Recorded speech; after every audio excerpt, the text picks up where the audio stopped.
Yo, Thrive. I am so pumped we're doing this together. This is so cool, man. We're gonna have some fun. So cool. So listen, as you know, Ray called me. Not Ray, it's a different dude. Ray Johnson said, hey, we're gonna do this thing. Nothing gonna stop us. We're gonna do it via Zoom. He like, you in? I'm like, yeah. How much you paying me? That's what I said for real. And then after we got that straight, I was like, yeah, I'm in. Let's do this. No, I love Bayside Church and Ray Johnson. The fact that they're going to push in and we're going to do this thing no matter what is so dope. I love those cats for real. It's a couple creepy employees that he got there for real. You know what I'm talking about. I know you know what I'm talking about. Not Teresa. She's dope. There's a couple other ones that's creepy. Anyways, we're going to have a great time together, like for real. Now, a few of y'all probably don't know who I am, or maybe even more than a few. So what I should do is probably jump in and maybe let you know. So let me, you gotta break your fingers out so you get ready to tell people. Well, first of all, this is weird, me talking about me. It's not the Christian thing to do. So I'm gonna just play a clip instead. You've seen him on the Tonight Show. He's been on TED Talks. You've seen him on Oprah Winfrey, and he's here with you tonight. Put your hands together and welcome to the stage, my man, Michael Jr. What up again then, Bayside? So now that you know a little bit about a brother, I want you to know how much I appreciate what the people at Bayside, I should say Thrive, do. You guys have to continue in on what you're doing and pressing towards the mark to win the prize of the high calling. Like regardless of the fact that we can't always or completely meet together, it doesn't mean we can't grow together. So the fact that you're here watching this means you're all about that. And I want to encourage you to continue to do the same, because things aren't always easy, but if God is in it, it's always worth it. With that being said, so as you probably know, or maybe you don't know, maybe you don't know anything about me, I got a grip of kids. I got like 5 kids, and well, check it. I love being a dad. Like that stuff is the best. It's one of the best responsibilities. I got 5 kids. Yeah, man, and I travel a lot, you know, so I can see them all.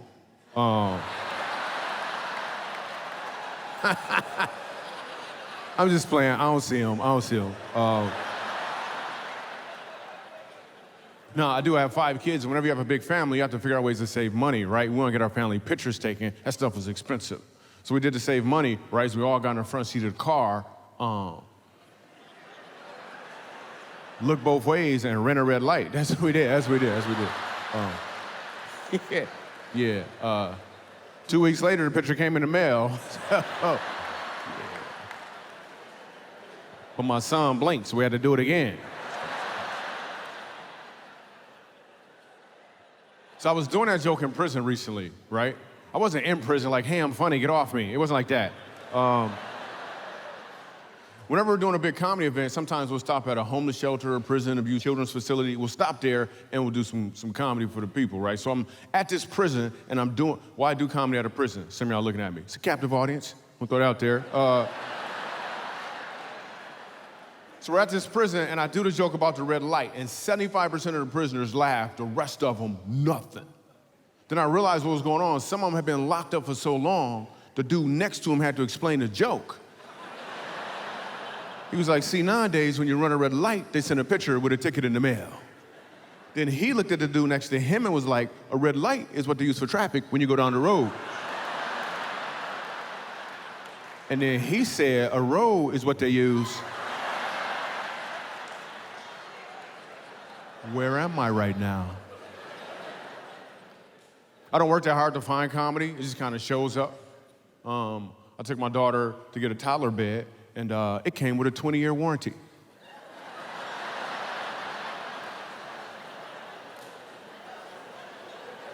I'm just gonna wait some years.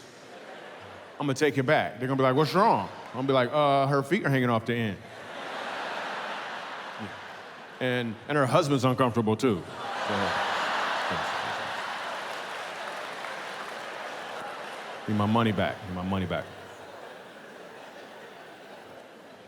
So before I go any further, I want to explain to you guys how comedy works. This is how comedy works. First there's a setup, and then there's a punchline. Let me explain. The setup is when a comedian will use his talents and resources to seize any opportunity to ensure that you, the audience, are moving in the same direction. The punchline occurs when he changes that direction in a way you're not expecting.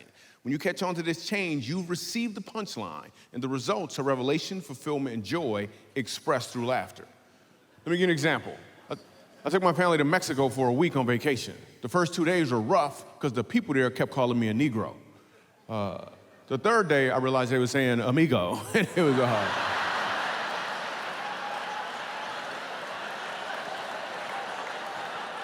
Did you see what happened there? Yo, and that is how comedy works. So technically, you may not know this, but technically, I'm like a coach. Like, for real, when it comes to sports and stuff, well, I used to coach my kids when they were smaller, and then right after they got better than me, I was like, I can't coach you no more. You're 7 years old. Like we done. But I am technically still a coach. Let me explain. It started out with some comedians, some that you probably would know, who would call me up and ask me questions like, hey, how could I do clean comedy? And I explained to them, you can't just do clean comedy, really, because whatever's in your heart is going to show up, especially if the audience is not responding the way you want them to, which I don't know how you're responding right now because I can't hear you. So I'm just fine. I'm good either way. So then people would start calling me up and asking me different questions. Not just comedians, but just friends and different people who knew me would call me up and ask me questions. They would ask me questions about purpose, which is crazy because I do jokes. But what's crazier is I would have answers that made sense. And then I realized what was happening is they would ask me questions like, what should I do about this or what should I do here? But the question they really should be asking, because that's the wrong one, the question they really should be asking is why. Because when you understand your why, you have more options for what, but your why never changes.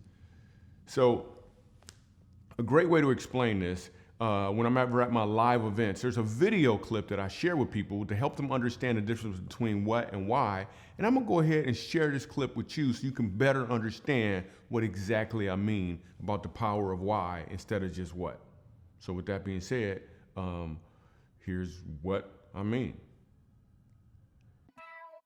So you're a musical director. Cool. Yes, sir. All right, so let me get a couple bars of like Amazing Grace. Can you do the first part of that? Go ahead. Amazing grace, how sweet the sound that saved a wretch like me. Wow. That bro could sing, you know what I'm saying? All right. Now, what you give me the version is if your uncle just got out of jail, you got shot in the back when you was a kid. I'm just saying, let me see the hood version real quick, if you know which version I'm talking about. Just see if that exists. Let me see what you got. Amazing grace, how sweet the sound that saved a wretch like me. I once was lost, but now, right now I'm found. Was blind, but now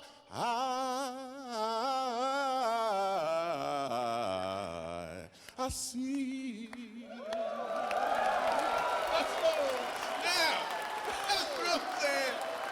Yo, Thrive, here's what I want you to catch. The first time I asked him to sing, he knew what he was doing. The second time I asked him to sing, he knew why he was doing it. Listen, when you're walking in your why, your what has more impact because you're walking in or towards your purpose. The key is to understand why. In fact, I noticed the first time he sang, everyone around him enjoyed it. But the second time, Thrive, the second time he sang, they were moved in such a way they had to stand up and do something.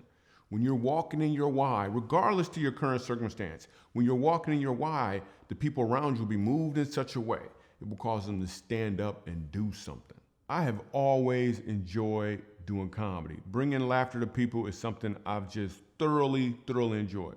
And a lot of times I'll get interviewed or something, or people have these questions. So most of the time when I do an interview, one of the questions that pops up is, "Hey, Michael Jr., how did you get so handsome?" Well, no, not that question. They'll say something like, "Hey, what was your big break?" And the answer that I give is never what they're expected, but it's completely true. My big break wasn't when I did The Tonight Show or Jimmy Kimmel or any of these cool things or TED Talk. It's not any of that stuff. My big break actually took place outside of a club. This story almost sounds like your basic big break story, but it's actually completely different. I was outside of a club. I was in Los Angeles. All this sounds familiar, right? But here's where it changes at. Right before I got on stage, I had a change in mindset. Like normally when a comedian gets on stage, we want to get laughs from people. I was completely about getting laughs. But I had a shift take place, and I felt like instead of getting on stage to get laughs from people, I was supposed to go up there and give them an opportunity to laugh. This literally changed everything. Because now I'm not looking to take, I'm looking for an opportunity to give. And I can't tell you what happened to me emotionally, even physically when I went up on stage. I wasn't in a rush anymore. I moved much slower, because when you have a gift for someone, you don't just shove the gift in their face. You wait until the time is right so you can present the gift when it's needed. I just instinctively understood that. So I'll go up on stage that night. We have a great time. We laugh. It just feels different. And I leave the club that night, and there's people outside. They want autographs, and they're doing the same stuff that they would normally do. We're taking pictures or whatnot. And I remember looking across the street, and I saw a homeless guy. Now, I'd played this club many times before, but I'd never seen a homeless guy outside the club before. But that doesn't mean he wasn't there before. That just means before, the question I was asking, my mindset was, how can I get laughs from people? So why would I even notice him? But as soon as I asked the question, how could I give him an opportunity to laugh, then I start noticing it.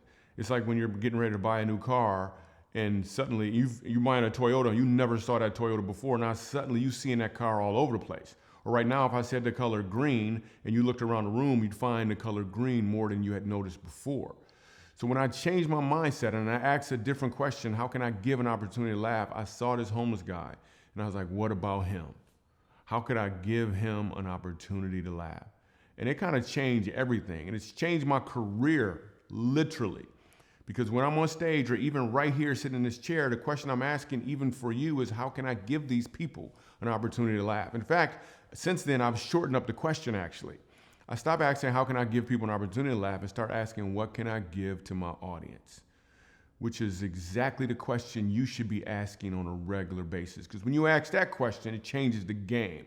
And I know some of you guys are already giving in some really significant ways, but if you actually sit back and address that question as a whole for your entire life, you're probably going to find some different answers on how you can truly give to someone else. I'd like to explain to you how life works, at least from a comedian's perspective. First, there's a setup, and then there's a punchline.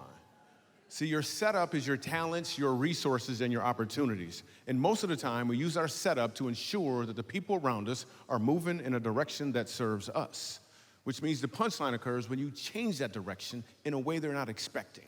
You actually use your setup for other people. The results are the same, yet multiplied. It's revelation, it's fulfillment, and it's joy. But it's not just for the one receiving your punchline. It's also for you who get to deliver the punchline as well. If I asked the question, what is your setup? Chances are all of you would be able to tell me. Because your setup is the fact that you got a house, you got a car. Your setup is about what you received. But what if I asked you the question, what is your punchline? Because your punchline is about what you're called to deliver. And if you know your setup, which we all do, but you don't know your punchline, you'll realize that something's missing. And what you'll try to do to fill that void is you'll think you need more setup. But what you really need to do, you need to know what is your punchline. And please understand, just like me struggling with my reading as a child, your setbacks are part of your setup so you can deliver the punchline you're called to deliver. Much like a slingshot, the further you've been set back, the further you're going to reach. But what are you going to aim for? I appreciate you. I love you. I'm Michael Jr. I'm out.